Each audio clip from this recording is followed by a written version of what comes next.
국정조사 결과 보고서에 담긴 주요 내용 몇 가지만 말씀드리겠습니다. 첫 번째, 윤석열 대통령이 희생자 유가족 및 생존자 등과 직접 만나 진심 어린 사과를 하고 책임자 처벌 등 구체적인 방안을 마련하는 것입니다.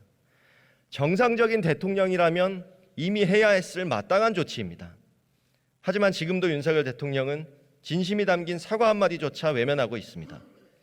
두 번째, 이상민 행정안전부 장관을 즉각 파면하는 것입니다.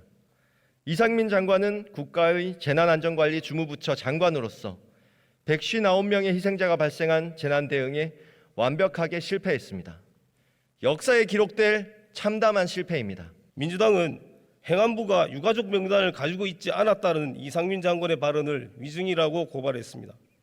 그러나 당시에 행안부가 입수한 것은 유족 명단이 아닌 사망자 명단이었고 그 사망자 명단에 일부 유가족의 연락처가 포함되어 있었음이 확인되었습니다.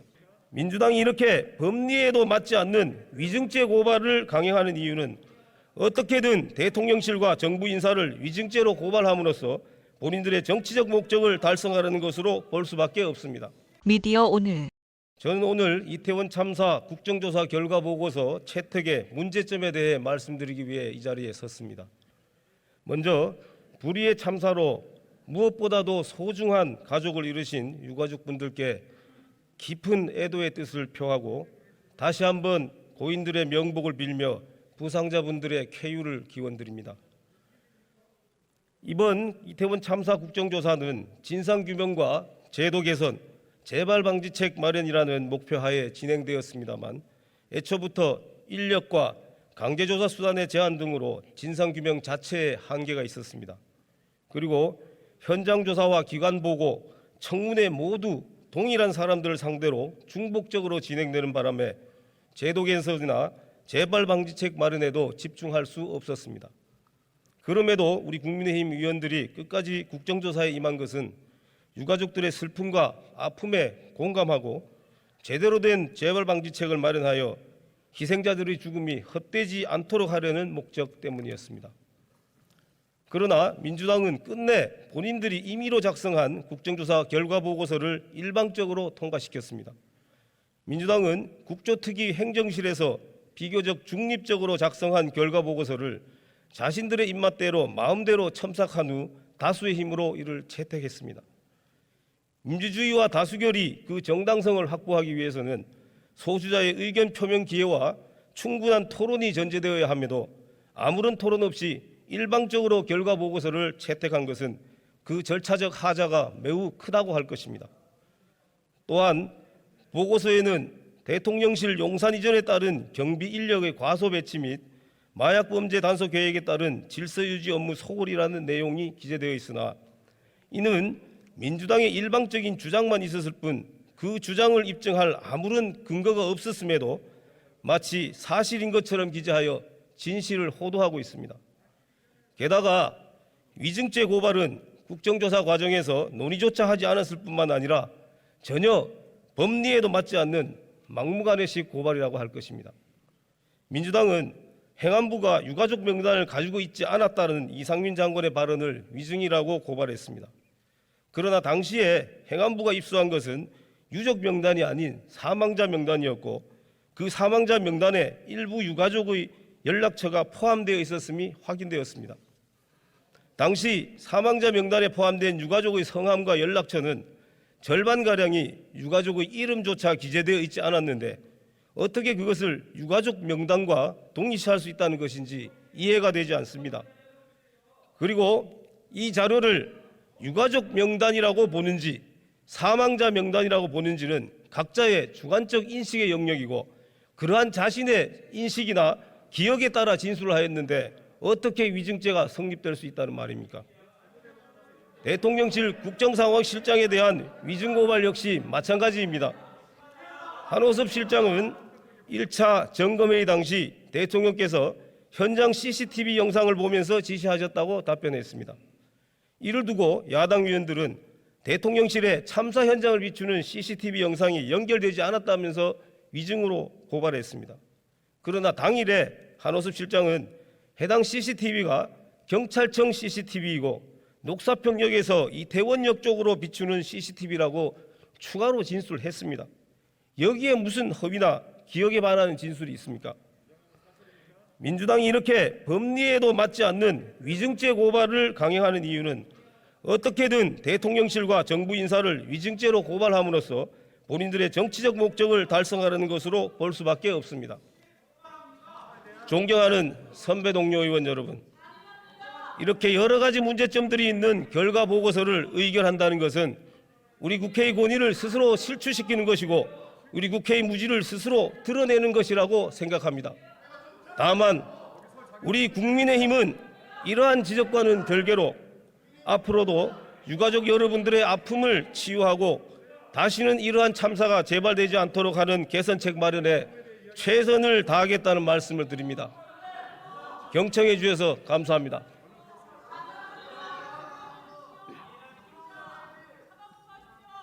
박형수 의원 수고하셨습니다. 다음은 오영환 의원 나오셔서 토론해 주시기 바랍니다.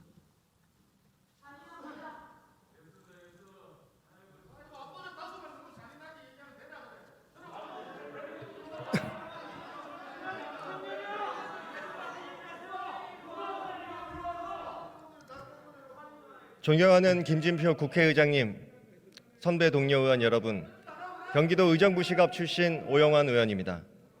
저는 오늘 무거운 마음으로 이태원 참사 국정조사 결과보고서 채택을 위한 찬성 토론을 하고자 이 자리에 섰습니다. 지난 10월 29일 서울시 용산구 이태원의 좁은 골목에서 발생한 참사로 인해 159명이 사망하고 294명이 부상을 당했습니다. 참사 발생 이후 우리 국민 모두가 슬픔과 자책에 빠졌습니다. 하지만 윤석열 정부는 국민의 슬픔을 외면한 채 참사 발생 100일이 다 되어가는 오늘까지도 끊임없이 책임을 회피하는 모습만 보이며 상식 밖의 태도를 이어오고 있습니다. 윤석열 대통령은 대통령으로서 유가족들을 만나 진지한 사과 한 번 없이 형식적인 관제 국가 애도 기간을 지정하고 마치 주체자가 없는 행사라서 발생한 것처럼 참사의 원인을 제도 미비 탓으로 돌렸습니다. 한덕수 국무총리는 외신 기자 간담회에서 농담하며 웃는 모습을 보였고 이상민 행정안전부 장관은 막을 수 있는 사고가 아니었다며 본인과 정부 부처의 존재 이유를 스스로 부정하기까지 했습니다. 국민께서는 12구 참사의 아픔에 공감하지 않는 정부의 파렴치한 태도와 특수본의 꼬리 자르기식 수사 행태에 크게 분노했습니다. 그리고 국회가 직접 나서서 12구 참사의 진상규명을 위해 국정조사를 하도록 명하였습니다. 이후 여야 원내대표 간 지난한 협상의 산물로 지난해 11월 24일 용산 이태원 참사 진상규명과 재발 방지를 위한 국정조사 계획서 승인의 건이 의결될 수 있었습니다. 하지만 원내대표들의 결단이 무색하게도 국민의힘은 이상민 장관의 해임 건의안 통과를 이유로 국정조사위원 전원이 사퇴를 선언하며 무책임한 행태를 이어갔습니다. 뿐만 아닙니다. 권성동 국민의힘 의원은 세월호와 같은 길을 가선 안 된다. 김민아 국민의힘 창원시 의원은 나라 구하다 죽었냐. 시체파리 족속들 같은 막말에 이어 송원석 국민의힘 의원은 참사 300m 떨어진 곳에도 시신이 있었다고 한다며 음모론까지 펼치며 2차 가해를 지속했습니다. 이 같은 국민의힘의 국정조사 방해 공작은 마지막 날까지도 이어지다 결국 모든 위원이 회의장을 퇴장하며 야당 3당만이 국정조사 결과 보고서를 채택할 수 있었습니다. 그리고 지금 국회 본회의장에서 국민의 염원이 담긴 국정조사 결과 보고서 채택을 앞두고 또다시 국민의힘은 책임 여당으로서의 본분을 저버린 채 채택을 반대하는 파렴치한 모습을 보이고 있습니다. 국정조사 결과 보고서에 담긴 주요 내용 몇 가지만 말씀드리겠습니다. 첫 번째, 윤석열 대통령이 희생자 유가족 및 생존자 등과 직접 만나 진심 어린 사과를 하고 책임자 처벌 등 구체적인 방안을 마련하는 것입니다. 정상적인 대통령이라면 이미 해야 했을 마땅한 조치입니다. 하지만 지금도 윤석열 대통령은 진심이 담긴 사과 한마디조차 외면하고 있습니다. 두 번째, 이상민 행정안전부 장관을 즉각 파면하는 것입니다. 이상민 장관은 국가의 재난안전관리 주무부처 장관으로서 159명의 희생자가 발생한 재난 대응에 완벽하게 실패했습니다. 역사에 기록될 참담한 실패입니다. 구체적으로는 법령에 따른 중앙사고수습본부 설치 운영 등을 이행하지 않았으며 행안부가 유가족 명단을 이미 확보했음에도 명단이 없었다고 위증을 하고 참사에 대한 재난관리 주관기관이 정해지지 않았다더니 다시금 재난관리 주관기관은 행정안전부라는 모순된 증언을 했습니다. 또한 참사, 압사 등 특정 용어 사용의 배제를 행안부에서 직접 전파했음에도 해당 내용을 모른다고 했습니다. 그럼에도 이 장관은 누군들 폼나게 사표 던지고 싶지 않겠냐며 결코 용서받지 못할 망언을 하더니 이제는 윤석열 대통령과 국민의힘 뒤에 숨어 사퇴를 거부하고 있습니다. 세 번째, 유가족과 생존자가 참여하는 독립적인 재난조사기구 설치입니다. 네 번째, 국회에서 유가족과 생존자가 참여하는 합동추모제를 실시하는 일입니다. 다섯 번째, 국정조사 자리에서 위증한 증인들과 불출석한 증인에 대한 고발 내용입니다. 그 외에도 피해자 및 유가족에 대한 후속대책 관련 내용 등을 결과 보고서에 담았습니다. 12구 참사 현장의 한 생존자께서는 국정조사 특위의 보고서 채택 당일 국민을 위한 정치가 아니라 당리학이 우선시되는 집단 행동을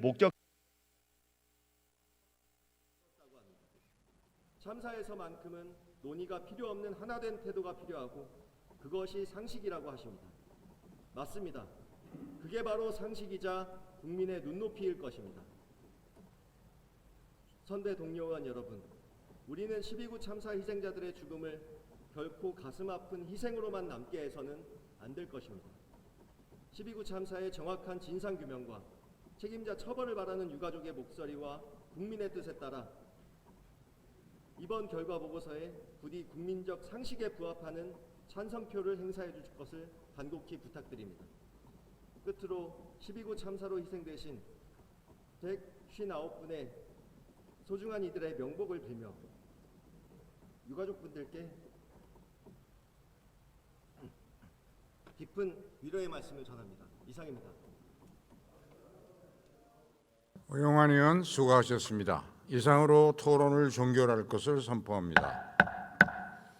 그러면 용산 이태원 참사 진상규명과 재발 방지를 위한 국정조사 결과 보고서 채택의 건을 의결하도록 하겠습니다. 투표해 주시기 바랍니다.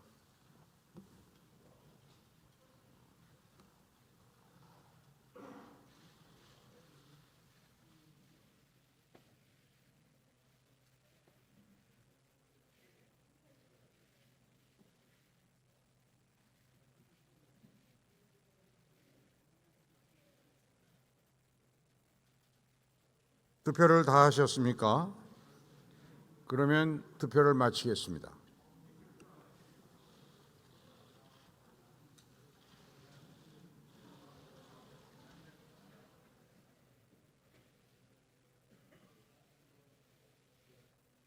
투표 결과를 말씀드리겠습니다. 제서 158인 중 찬성 158인으로서 용산 이태원 참사 진상규명과 재발 방지를 위한 국정조사 결과 보고서 채택의 건은 가결되었음을 선포합니다.